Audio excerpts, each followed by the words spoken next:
நீ மேல எடுத்துக்கிடா கண்ணா அப்படின்னு சொல்லிட்டு போயிட்டேன். ராஜகோபால் கழுத்தை அறுத்துக்கிட்டாரு. அவருக்கு ரத்தம் ஊத்துதுன்னு என்னன்னு புரியல. நானும் ஒய்ஃப் எல்லாம் பதறிச்சுட்டு ஓடணும். போய் பார்த்தா பார்க்கறதுக்கு தான் இவர் விளையாட்டு புள்ள மாதிரி இருப்பாரு. பயங்கர வால் இது. நான் இந்த ஹாஸ்பிட்டல்லாம் ஆப்ரேஷன் பண்ணிக்க மாட்டேன், நான் காவேரி ஹாஸ்பிட்டல்ல தான் ஆப்ரேஷன் பண்ணிக்கன்னு சொன்னாரு. அந்த டைம்ல வந்து கலைஞர் ஐயா இருக்காருல்ல, அவர் வந்து அந்த ஹாஸ்பிட்டல்ல உடம்பு சரியில்லாம இருந்தாரு.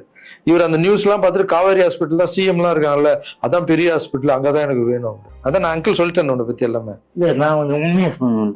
சரி சொல்லு. இது வந்து யார் நம்ப மாட்டாங்க. இப்ப நான் வந்து பாதிக்கப்பட்டவன். சரி சரி சொல்லு. நீங்க எப்படி பாத்துட்டீங்கன்னா அந்த கடவுளுக்கும் எங்க அம்மாவுக்கு தான் தெரியும். இது நான் வந்து மக்கள் மாதிரி உங்களுக்கு நான் உண்மையா சொல்றேன். நான் கும்பல அனைத்து கடவுள் மேலானே என்னை பெற்ற அம்மா மேலானே சொல்றேன். இந்த பின்னாடி நிற்காதுல்ல, இவர் எங்க சார் மட்டும் இல்லை, எனக்கு அம்மா அப்பா எல்லாமே இவருதான். எங்க அப்பா பெரிய கோடீஸ்வரர் அப்படின்னு என்ன வந்து நான் இப்படி வாழ்ந்துட்டேன் அப்படின்னு எங்க அம்மா என்னையும் அனாதையே விட்டுட்டாரு. எங்க அம்மா என்னை விட்டு போனதுக்கப்புறம் இந்த உலகத்துல எப்படி வாழ போறோம் அப்படின்னு ரொம்ப தயக்கமா இருக்கு. இது நீ ஃபீல் பண்ண கூடாதுன்னு நான் பேசினேன். இங்கெல்லாம் அதெல்லாம் இருக்கக்கூடாது, புரியுதா? என்ன ஏன்னா உங்க எல்லாரையும் தப்பா பேசினா எனக்கு ரொம்ப கஷ்டமா இருக்கு. சரி அதெல்லாம் புரிஞ்சுப்பாங்க கண்ணா. அதெல்லாம் திருச்சி தொகுதியில நான் வந்து நிக்கணுமா இல்ல விஜய் சார் எப்போ ஹீரோ ஆனாரோ அப்போத்துலேருந்து ஒருத்தர் போஸ்ட் ஓட்டி இருப்பார்ல, அதுக்கப்புறம் அவர் அரசியல் ஸ்டார்ட் பண்ண அப்புறம் அந்த அரசியலுக்காக உழைச்சிருப்பாங்கல்ல, அவர் ஆரம்ப ஸ்டேஜ்லேருந்து வந்தவங்கலாம் இருப்பாங்க, அவங்க வரணுமா நான் வரணுமா? திருச்சி கிழக்குல தான் நிக்கலன்னு சொன்னேன், அதுதான் தர்மம் இல்லைன்னு சொன்னேன், வேற எங்கேயும் நிக்கலன்னு சொல்லல. வீட்டுக்கு போனால் வீட்டில் அம்மாவும் அப்செட்டில் இருக்காங்க, இதுக்கு தான் நான் ஒன்று அரசியலுக்கு போவானு. நான் ரீசெண்டாக அட்டன் பண்ண ப்ரெஸ் மீட்டில் ஒரு வார்த்தையை கான்ட்ரவர்சி ஆக்கிட்டாங்க. முதல்ல வந்து இந்த ப்ரெஸ் மீட்டை பற்றி பேசிடலாம். நான் ப்ரெஸ் மீட்டு கொடுத்துட்டு வந்துட்டேன். ஒரு விஷயத்த வந்து கான்ட்ரவர்சியாக மாற்றி அது வந்து தப்பாக 2-3 பேர் பேசுகிறேன்னொடனே நான் வந்து ட்வீட் போட்டுட்டேன், எழுத்துப்பூர்வமாக போட்டுட்டு, நான் ஏங்க மக்களை போய் அப்படி பேச போகிறேன், நான் ஏன் மக்களை போய் அப்படின்னு நினைக்க போகிறேன், தெரு நாயிலிருந்து வீடு வரைக்கும் புரிதலை பற்றி பேசணும்னு நினச்சேன். நான் பாட்டு ட்வீட் போட்டு எழுத்துப்பூர்வமாக போட்டுட்டு நான் ஷூட்டிங் போயிட்டேன். ஷூட்டிங் பண்ணிக்கிட்டே இருக்கோம். 2 நாளுக்கு அப்புறம் பார்த்தீங்கன்னா ஃப்ரெண்ட்ஸ் எல்லாம் ஃபோனு, நண்பா நீ வந்து இதுக்கு வந்து ஒரு வீடியோ போட்டால் நல்லாயிருக்கும், எல்லாம் வந்து தப்பாக புரிஞ்சிட்டு இருக்காங்க, ஒரு சிலர் இதை வந்து அட்வான்டேஜாக எடுத்துக்கின்னு உன்னை பற்றி தப்பாக பேசிகிட்டு இருக்காங்க அப்படின்னா, இப்போ அதான் ஒரு தடவை ட்வீட் போட்டுட்டான்ல, விட்டு நம்ம அதுக்கு போய் சும்மா பேசிகிட்டு இருக்கக்கூடாது, தப்பு நம்ம பண்ணால் பரவாயில்ல, நம்ம தான் பண்ணலையே அப்படின்னு விட்டாச்சு. அதுக்கப்புறம் என்னுடைய ட்ரஸ்ட் குழந்தைங்கள்லாம் ஃபோன் போட்டு, நம்ம படிக்க வச்ச குழந்தைங்க அங்கங்கே வேலை பண்ணிட்டு இருக்காங்கல்ல, அங்கிள் நீங்கள் இதுக்காக ஒரு வீடியோ போடுங்க ப்ளீஸ், இது வந்து ரொம்ப தப்பாக போயிட்டுருக்கு அப்படின்லாம் பேசினாங்க. என்னடா இது எல்லாம் இப்படி சொல்கிறாங்களே அப்படின்னு பார்க்கும்போது வீட்டுக்கு போனால் வீட்டில் அம்மாவும் அப்செட்டில் இருக்காங்க, இதுக்கு தான் நான் ஒன்று அரசியலுக்கு போவானு. நான் ஐயோ இது ஏதோ ரொம்ப தப்பாக இருக்குது போல், ஃப்ரெண்ட்ஸுங்கிட்ட எல்லாம் கேட்டு பார்த்தா நம்ம சொன்ன எண்ணங்கள் வேறு, இவங்க தப்பாக பேசிகிட்டு இருக்காங்க, அதுவும் ரொம்ப தப்பாக இருக்குது அப்படின்னும் போது எனக்கு ரொம்ப க்ளோஸான ஒரு பையன் ஒருத்தர் இருக்கார் என்னுடைய ட்ரஸ்ட்டில், அவர் பேர் ராஜகோபால். அவர் ஒரே ஃபோனில், அங்கிள் நீங்கள் இதுக்கு ஒரு ட்வீட் போட்டு ஆகணும், நீங்கள் அந்த ராஜகோபால் யாருன்னு நான் உங்களுக்கு இன்ட்ரடியூஸ் பண்ண போகிறேன். இது வரைக்கும் நான் வந்து பசங்களை டான்ஸ் ஆட வைக்கிறாருன்னு மேலோட்டமாக பார்த்துருக்கீங்க, பசங்களை படிக்க வச்சுருக்காங்கன்னு மேலோட்டமாக பார்த்துருக்கீங்க, அவங்க ஹாப்பியாக இருக்காங்க, இவங்க டான்ஸ் ஆடுறாங்க, இவங்களை படிக்க வைக்கிறாங்க, மாஸ்டர் பர்த்டே கேக் வெட்டுறாரு, இது மட்டும் தானே பார்த்துருக்கீங்க. ஒவ்வொரு வாழ்க்கையிலும் எவ்வளோ கஷ்டம் இருக்குது, அவங்கள நான் எவ்வளோ கஷ்டப்பட்டு வளர்த்தேன் அப்படின்றதெல்லாம் அப்போல்லாம் ரீல்லாம் இல்லை. இப்போ சொல்கிறேன், ஒரே ஒரு பையனுடைய அவர் எப்படி வந்து சேர்ந்தார், அவருடைய கஷ்டம் என்ன, நான் எவ்வளோ கஷ்டப்பட்டேன், அவர் இப்போ எந்த நிலைமையில் இருக்கார், எந்த நிலைமையில் இருந்தாலும் நான் அவர் எப்படி விடாமல் இருக்கன்றதை அந்த பையனை இன்ட்ரடியூஸ் பண்ணுறவாங்க. இவர் பேர் தான் ராஜகோபால். இந்த வீடியோவில் பேசியே அவனுன்ற முடிவில் வந்திருக்காரு. இவர் நிறைய ஆசைப்பட மாட்டார், ஏதாவது ஆசைப்பட்டு கேட்டால் செஞ்சிடணும், எல்லாம் கொஞ்சம் கோவம் வர அவருக்கு. இவர் யாருன்னு முதல்ல நான் சொல்கிறேன். இவர் வந்து சேர்ந்தது 20 வருஷத்துக்கு முன்னாடி என்கிட்ட வந்து சேர்ந்தார். எப்படி தெரியுமா வந்து சேர்ந்தார்? நைட் நான் படுத்துட்டு இருக்கேன், ஒரு 11 மணிக்கு வந்து சொல்கிறாங்க, கீழே உங்கள் வீட்டு கீழே யாரோ ஒருத்தர் வெயிட் பண்ணுறாங்க சார், உங்களை பார்க்கணும் அப்படின்னு சொல்கிறாங்க. இல்லைங்க 11 மணி ஆயிடுச்சு, காலையில் வர சொல்லுங்க. ஒரு சிலர் படிப்புக்கு ஹெல்ப் கேட்டு வருவாங்க, இந்த ஆர்ட் ஆப்ரேஷன் ஹெல்ப் கேட்டு வருவாங்க அப்படின்னு நினச்சி, சரி படிப்புக்காக தான் வந்திருப்பாங்க நான் நினச்சிக்கிட்டு காலையில் வர சொல்லுங்கன்னு சொல்கிறேன். இல்லை அப்பா அம்மா இல்லை, யாருமே இல்லை, ஊர்லேருந்து உங்களை நம்பி வந்துட்டாராம், ஸோ உங்களை பார்க்கணுன்னு வெயிட் பண்ணுங்கிறார். கீழே போய் பார்த்ததும் தான் அப்போ வந்து இவர் கொஞ்சம் நடப்பார், நல்லா நடப்பார், கொஞ்சம்னா பெண்டாய் நடந்து போய் வர அளவுக்கு இவரால் முடியும். போய் பார்த்தேன், அப்படியே கண்ணில் அப்படியே தண்ணி, அப்படியே கலங்கி வந்து என்னை அப்படியே கட்டி பிடிச்சாரு. 20 வருஷத்துக்கு முன்னாடி இவர். ஸோ அந்த அணைப்பிலே எனக்கு ஃபீல் ஆச்சு, இது வலி உள்ள ரொம்ப இருக்கு, அவருக்குள்ள நிறைய வலி இருக்குன்னு என்னால் ஃபீல் பண்ண முடிஞ்சது. ஏடாக நானும் உட்காந்து கேட்டேன், இல்லை சார் எனக்கு அப்பாவும் இல்லை அம்மாவும் இல்லை யாரும் இல்லை, என்னால் கொஞ்சம் தான் நடக்க முடியும். எனக்கு வந்து நீங்கள் உங்களை பற்றி கேள்விப்பட்டேன் சார், நான் இங்கேயே வந்து உங்கள் கூடவே தங்கிக்கிறேன் சார், உங்களை பற்றிலாம் நான் படிச்சிருக்கேன் சார், எனக்கு அப்பாவா அம்மாவா இருந்து நீங்கள் என்னை பார்க்கணும் சார் அப்படின்னு. அந்த நைட் டைமு, அவருடைய பேகு, நடக்க முடியாத ஒரு சூழல் இதே பார்த்து அப்போதான் நான் ஆரம்பிச்சு, சின்ன சின்ன குழந்தைங்க இருக்காங்க, பெரியவங்களை எப்படி சேர்த்துக்கிறது உள்ள, குழந்தைங்க கூட போய் எப்படி நம்ம இவங்கள மிக்ஸ் பண்ணுறது, இந்த டவுட்டெல்லாம் இருக்கு மைண்டில், இதெல்லாம் ஓடுது. எல்லாம் சின்ன பசங்களா இருக்காங்க, இவர் பெரியவராக இருக்காரு, எப்படி உள்ள, இதெல்லாம் போயிட்டு இருக்கும்போது கூட யோசனை பண்ணிக்கிட்டே இருக்கேன். பட் எது நடந்தாலும் இல்லை, கடவுள் அமைச்சிருக்காரு, அவ்வளோதான், சேவையே கடவுள், வாங்க நான் பார்த்துக்கலாம் அப்படின்னு அவர் அப்படியே உள்ளே கூப்பிட்டு போய் ஃபர்ஸ்ட் டைம் சாப்பாடு போடுறோம் வீட்டில். அந்த பசியில் அவர் சாப்பிட்டது அதெல்லாம் கூட இன்னும் கூட எனக்கு ஞாபகம் இருக்குது. அந்த பசியில் சாப்பிடும்போது கண் கலங்கிட்டே இருந்தார், அவ்வளோ பசியில் இருந்தார் அவர். ஸோ இவருக்கு வந்து கீழே ஒரு ரூம் கொடுத்து, ஆஃபீஸ்க்கு போகிறதுக்கு முன்னாடி கீழே ஒரு ரூம் கொடுத்து, இவருக்குன்னு ஒரு செப்பரேட் ரூம் கொடுத்து, குழந்தைங்கள்லாம் உள்ளே இருப்பாங்க, இவர் மட்டும் ஆஃபீஸ்க்குள்ளே போகிறதுக்கு முன்னாடி ஒரு ரூம் கொடுத்து இங்கே தங்குங்கன்னொடனே அவர் அழுது எல்லாம் பயங்கர ஹாப்பியாக ஸ்டே ஆகிட்டார். அப்புறம் பார்த்தீங்கன்னா அப்படியே காலம்போது என் கூடவே இருக்காரு, ஹாப்பி, எல்லாமே மறுபடியும் இம்ப்ரூவ் ஆயிடுச்சு. ஒரு 3-4 வருஷத்துக்கு அப்புறம் ட்ரஸ்ட்டுக்கு நிறைய பேர் வந்து போகிறது இதெல்லாம் இருந்தது. அப்புறம் ஆஃபீஸில் வந்து உட்காருவோன்னா இவர் ரூம் பக்கத்துலேயே இருந்ததால நான் என்ன சொன்னேன்னா, கண்ணா நம்ம ரூம் நம்ம மேலே மாற்றிக்கலாம், ஏன்னா ஆஃபீஸ் இருக்கு, உங்களுக்கும் தூங்கணும், டிஸ்டர்ப் ஆகும், நிறைய க்ரௌட் வந்துட்டு போகிறாங்க அப்படின்னு கேஷுவலாக, நம்ம பிள்ளை தானே, நீ மேலே எடுத்துக்கிடா கண்ணா அப்படின்னு சொல்லிட்டு போயிட்டேன். திடீர்னு நைட்டு ஃபோன் வருது, ராஜகோபால் கழுத்தை அறுத்துக்கிட்டாரு, அவருக்கு ரத்தம் ஊற்றுதுன்னு. என்னன்னு புரியல, நானும் ஒய்ஃபு எல்லாம் பதறிச்சுட்டு ஓடணும். போய் பார்த்தா ஒரு பிளேடில் எடுத்து கழுத்தை அறுத்துட்டு இருக்காரு. என்னன்னு ஒர்க்கர்ஸ் கிட்ட கேட்டால் அவங்க சொல்கிறாங்க, இல்லை நீங்கள் கீழே ரூம்லேருந்து மேலே மாற்றிட்டீங்களா அப்படின்னு. பார்க்கறதுக்கு தான் இவர் விளையாட்டு போல மாதிரி இருப்பார், அமைதியாக இருப்பார், பயங்கர வால் இது. உடனே நைட்டு ஹாஸ்பிட்டலுக்கு அந்த சூழலை கொஞ்சம் நினச்சி பாருங்கள. இதெல்லாம் இல்லாமல் நான் நார்மலாக நிம்மதியாக படம் பண்ணணுமா, வந்தோமா, எக்ஸசைஸ் பண்ணணுமா, தூங்கணுமா அப்படின்னு நான் இருந்துருக்கலாம்ல. மக்களுக்கு ஏதோ ஒன்று பண்ணணும் தானே. இந்த ஒரு பையனுக்கே எப்படி நைட்டெல்லாம் போய் ஹாஸ்பிட்டலில் உட்காந்து அவருக்கு என்ன ஆகுமோ ஏது ஆகும்னு பயந்து, அதுக்கப்புறம் கூப்பிட்டு வந்து எதுவும் ஆகலன்னு கண்ணா அப்படி பண்ணாதுன்னு அதுக்கப்புறம் தான் அவரே புரிஞ்சுக்கிட்டார். ஒரு மாதம் மேலே இருந்தவொடனே, ஆமாம் மாஸ்டர், கீழேன்னா எல்லாம் வந்துட்டு போவாங்க, எனக்கு தூக்கமே இருக்க, மேலே நிம்மதியாக இருக்கு மாஸ்டர், ஹாப்பியாக இருக்குன்னு. இந்த மாதிரி பசங்களுக்கு டக்குன்னு போவோம், அதை புரிஞ்சுக்கணும். இந்த ஒரு பையனுக்கே இந்த ஸ்டோரி இருக்கு. அதுக்கப்புறம் இவர் என்ன பண்ணாரு, நல்லா நடந்திருந்த பையன் வெளியே போவாதுன்னு சொன்னா என்ன கேட்காம வெளியே போயிருக்காரு. ஏதோ ஒரு இடத்துல போய் விழுந்து பேக் போனு அடிபட்டுருச்சு. அவ்வளோதான், ஆப்ரேஷன் பண்ணாதான் இவரால் உட்காரவே முடியும்னு சொல்லிட்டாங்க.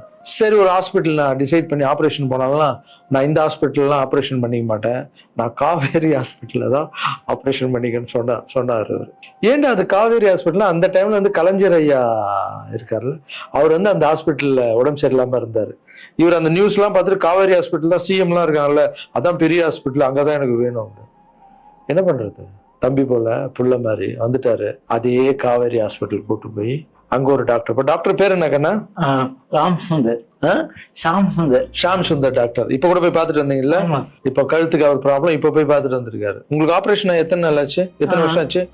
5 வருஷம். 5 வருஷத்துக்கு முன்னாடி அந்த காவேரி ஹாஸ்பிட்டலே போய் இவருக்கு ஆபரேஷன் பண்ணி, இதெல்லாம் பப்ளிசிட்டி பண்ணணும்னு சொல்லியிருந்தா கீழே விழுந்தது போட்டிருக்கணும், ஆபரேஷன் டாக்டர் எப்படி பண்றாருன்னு போட்டிருக்கணும். ஆபரேஷனுக்கு அப்புறம் என்ன தெரியுமா நடந்தது, அதுதான் ஆபரேஷனுக்கு அப்புறம் இவரால நடக்க முடியாது, ஒரு ஆளை போட்டு தான் பாத்துக்கணும்னாங்க.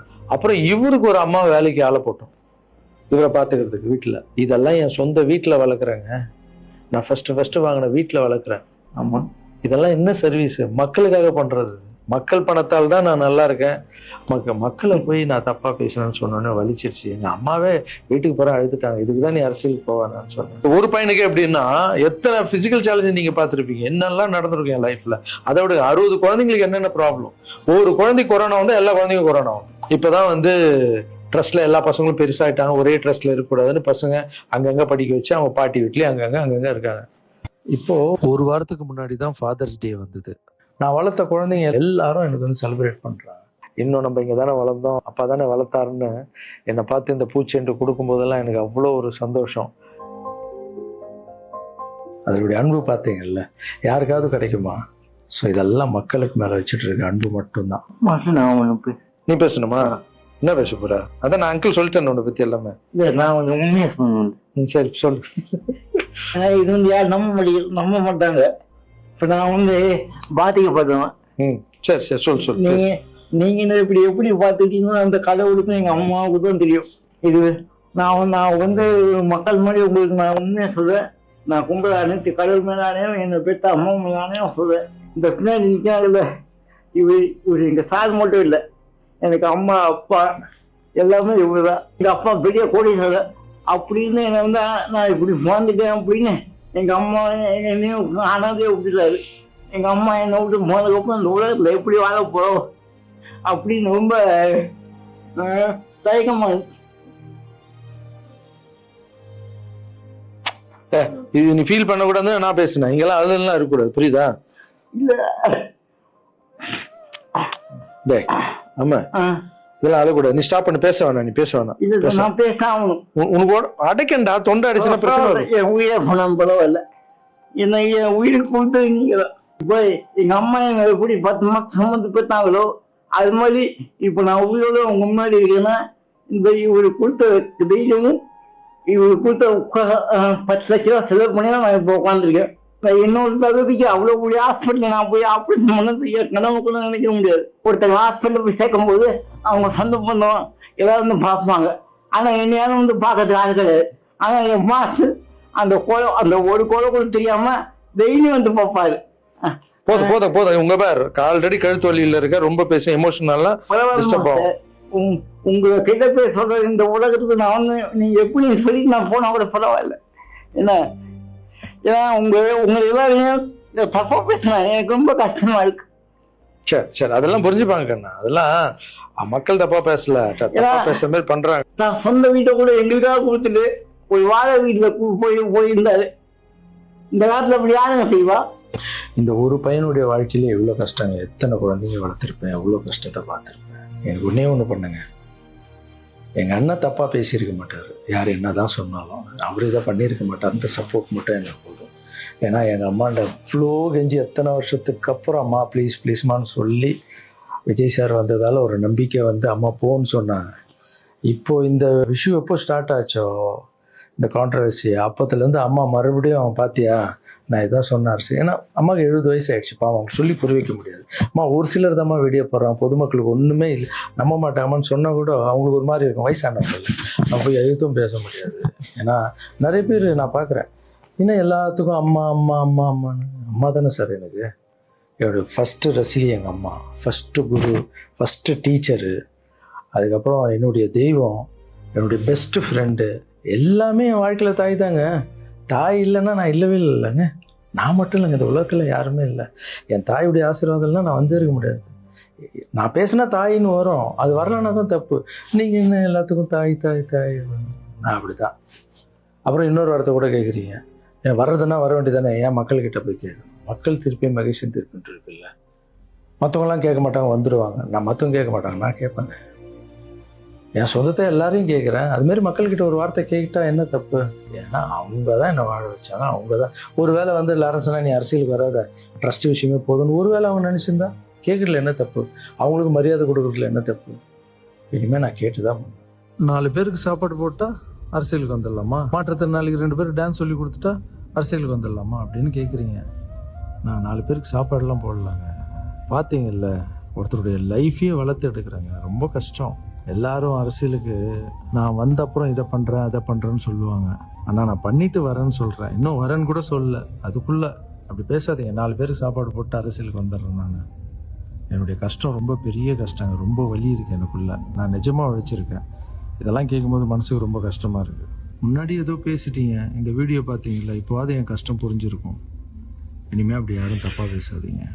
இந்த திருச்சி கிழக்கு தொகுதி, ஸோ நிறைய பேர் இடத்துல பார்த்தீங்கன்னா திருச்சி தொகுதியில் லாரன்ஸ் மாஸ்டர் நிற்கிறாரு. நிறைய பேர் அண்ணா நீங்கள் வாங்கண்ணா, நீங்கள் வந்தால் நாங்கள் ஓட் போடுறோண்ணா, வெல்கம்ண்ணா, இதெல்லாம் சொல்கிறீங்க. நான் ஷூட்டிங் போகிற இடத்துல நான் ஏதாவது ஆஃபீஸ் போனால் கூட வாங்க எம்எல்ஏ சார் திருச்சி தொகுதியில் நிற்கிறீங்களா, எல்லாருமே சந்தோஷமாக கூப்பிட்டீங்க, அன்பாக கூப்பிட்டீங்க. உங்கள் அன்புக்கு எல்லாருக்கும் நன்றி.